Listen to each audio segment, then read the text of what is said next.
Hello and welcome back once again. मैं अबीरा अपने Abiraj brain solution के फर्स्ट सेशन में फिर से आप सभी का स्वागत करती हूँ। वैसे आज मैं बहुत ही इंटरेस्टिंग और कमाल के टॉपिक के बारे में आपसे बात करने वाली हूँ। बच्चे अक्सर अपनी पढ़ाई क्यों भूल जाते हैं। आज जो भी वो पढ़ते हैं 10 दिन बाद उसमें से उन्हें सिर्फ 20% ही याद रहता है। ऐसा क्यों? तो ये जो बच्चे की भूलने वाली आदत है, ये अच्छी है या बुरी है, क्या लगता है आपको? वैसे सभी पेरेंट्स तो यही चाहते हैं कि हमारा बच्चा आज जो भी पढ़े उसे वो उम्र भर याद रखे। और कुछ पेरेंट्स तो इतने परेशान हो जाते हैं बच्चों के इस भूलने वाली आदत को लेकर।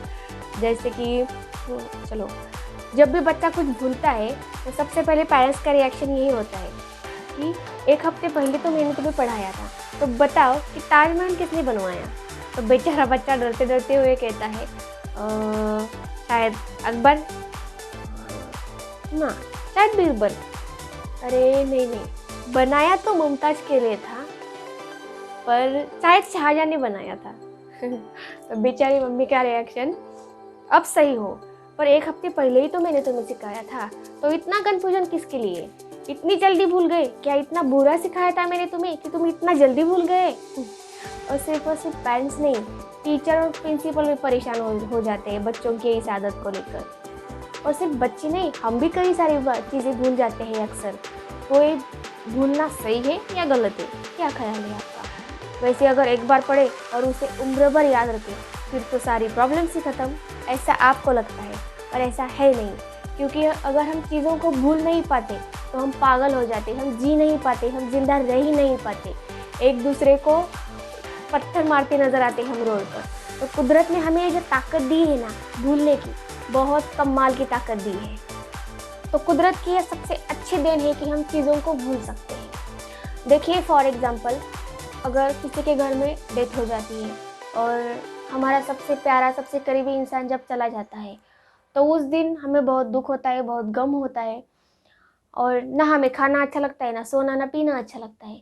पर उसके 5 दिन बाद हमारा गम थोड़ा कम हो जाता है, 10 दिन बाद इससे भी कम हो जाता है, 20 दिन बाद और कम हो जाता है, और 1-2 महीने के बाद तो हम अपनी रूटीन लाइफ में चले आ जाते हैं। और अगर ऐसा हो ही नहीं पाता, अगर हम चीज़ों को भूल ही नहीं पाते, तो सोचिए कि क्या होता, हम जी नहीं पाते। तो ये अच्छी बात है कि हम चीज़ों को भूल सकते हैं, क्योंकि जब हमारा सबसे करीबी इंसान जिस दिन चला जाता है तो उस दिन हम बहुत गम में, बहुत दुख में होते हैं, लेकिन उसके 1-2 महीने के बाद उसकी जो तीव्रता होती है वो कम होती चली जाती है। क्यों? क्योंकि हम चीज़ों को भूल सकते हैं इसीलिए। और कभी कभी किसी के साथ तो बहुत बुरा होता है, बुरी यादें होती है, किसी का इंसल्ट होता है, किसी को सक्सेस मिलता है, किसी को फेलियर मिलता है, किसी की अच्छी यादें होती है, किसी की बुरी यादें होती है, बहुत सारी यादें होती है, बहुत सारी मेमोरीज होती है। तो हमारा ब्रेन इसे ऑटो डिलीट करता है, इसे भूलता है, इसीलिए हम जी पा रहे हैं। और अगर ऐसा न होता, अगर हम चीज़ों को भूल ही नहीं पाते, तो माइंड में बहुत सारा कचरा जमा पड़ता, हमारा ब्रेन हैंग हो जाता, चीज़ों को स्टोर कर करके एक दिन हमारा ब्रेन ही फट जाता। तो ये जो भूलना है बहुत कमाल की चीज़ है। लेकिन कई बार हम बच्चों के ऊपर बहुत नाराज़ हो जाती है कि तुम बहुत बार अपनी पढ़ाई भूल जाते हो, भुलक्कड़ हो, बहुत सारी चीज़ें हम बोलते हैं उन्हें। पर ये बुरी भी चीज़ है, पर बहुत अच्छी भी चीज़ है। अगर आप चाहते हो कि हमारा बच्चा जो भी पढ़े उससे वो याद रखे, तो उसके लिए क्या करना है? जैसे देखिए, हमारा सबसे करीबी इंसान तो चला जाता है, लेकिन उसकी मेमोरीज हमारे साथ रहती हैं। जैसे कि हम उसकी एक तस्वीर देखते हैं तो फिर से हमारी वो सारी की सारी मेमोरीज तरोताज़ा होती है। जैसे कि हाँ, इसके साथ हम उस पार्क में गए थे, ये खाया था, ये खरीदा था, ये शॉपिंग की थी, वो सब कुछ हमें याद आ जाता है। सेम प्रोसेस हमें एग्ज़ाम में, पढ़ाई में भी लानी है। और हमारा ह्यूमन डीएनए बन ही ऐसा गया है कि हमारे ब्रेन को अच्छी चीज़ों से ज़्यादा बुरी चीज़ें अच्छी लगती है। जितनी भी फूली, जितनी भी बातों ने, जितनी भी बेतुकी बातें हैं, वो हमारा ब्रेन ज़्यादा अट्रैक्ट करता है। और रूटीन मेथड्स को छोड़ के स्पेशल्स मेथड हमारा ब्रेन ज़्यादा से ज़्यादा ऑब्जर्व करता है। तो हमें पढ़ाई में रूटीन को छोड़कर स्पेशल और यूनिक चीज़ें लानी होंगी, ताकि बच्चा उसे ज़्यादा से ज़्यादा याद रख सके। जैसे कि देखिए, अगर आपको इसे सॉल्व करना है कि 72 × 11, तो हम इसे कैसे सॉल्व करते हैं? रूटीन मेथड से। 11 इधर 2 आया, ये 2 इसके ऊपर, फिर 1177 इसके बाद 2 इसमें ऐड किया, तो आंसर आता है हमारा 792। अब ये हो गया रूटीन।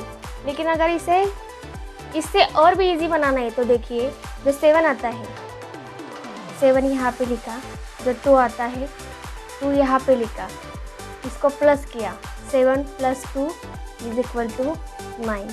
तो आंसर यही मिलता है हमें। तो ये हो गई स्पेशल मेथड जिसे हमारा ब्रेन कभी नहीं भूलता। अब जब भी आपको 11 से मल्टीप्लाई करना है किसी को भी, तो यही मेथड यूज़ करनी है, सेम लिखना है, यहाँ का यहाँ आता है, यहाँ का यहाँ, और जो बीच में आता है ना उसको प्लस कीजिएगा, और जो बीच का आंसर है वो बीच में लिख दीजिएगा, आंसर आपको सही मिल जाएगा। तो इसी तरह से मैं टेबल्स को भी इजी मेथड से सिखाने वाली हूँ ताकि आप उसे कभी ना भूल पाए। तो मेरे आने वाली अपकमिंग सेशंस में वो पढ़ाने वाली हूँ। तब तक के लिए thanks for watching, see you soon, bye bye.